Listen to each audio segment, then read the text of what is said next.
Hello, Nick McNulty here. This is a prelude to a series of films that I'm going to be calling the how-to series of films. How to do certain things like make minor seventh chords, major seventh, etc.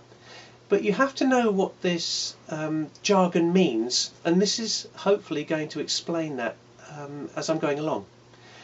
The scale has 8 notes in it. 7 notes are different, and the top 8th note is an octave higher than the first root note.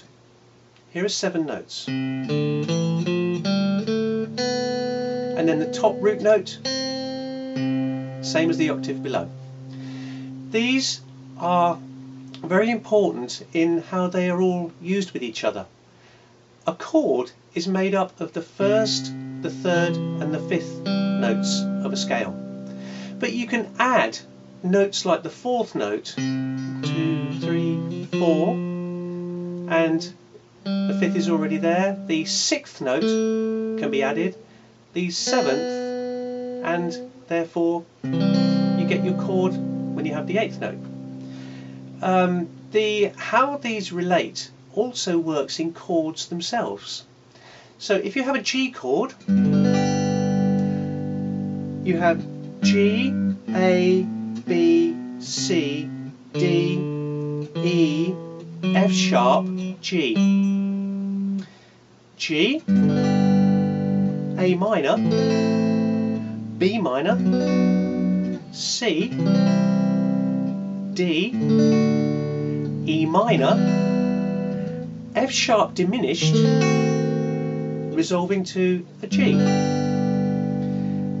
G, A minor, B minor, C, D, E minor, F sharp diminished, G. Knowing how those notes work with each other is very important, and being able to identify them. So if you see a chord with a letter on its own, C, by definition that's a C major. Anything done to a C major will have a letter or a number after it. C major 7, you add the 7th note of the scale to make it a C chord into a C major 7.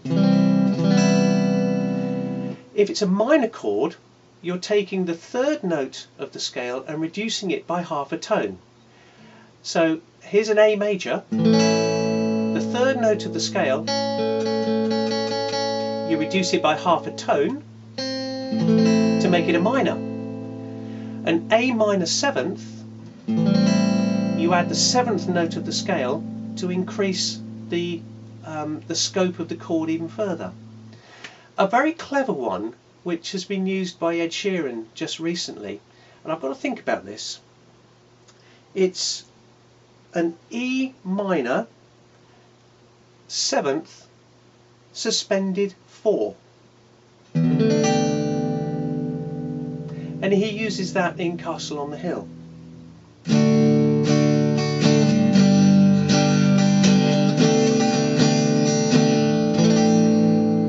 And the resolving chord is an A suspended 4 7, or A7 suspended 4, whichever way around you do it. So by being able to identify the numbers that you find after the chords drastically changes the sound of the chord, and you need to be able to identify them by hearing them. So try and think about adding the different numbers of the scale to a particular chord to enhance it in some way and get to see how it hears. And you'll see that on the how-to range of films which will follow this particular one. If you need any more information on that, have a look at how to play with Pick the Pleck, Play Today with Pick the Pleck, and you'll find this on www.nickmcnulty.co.uk. And I'll see you on the series of how-to films.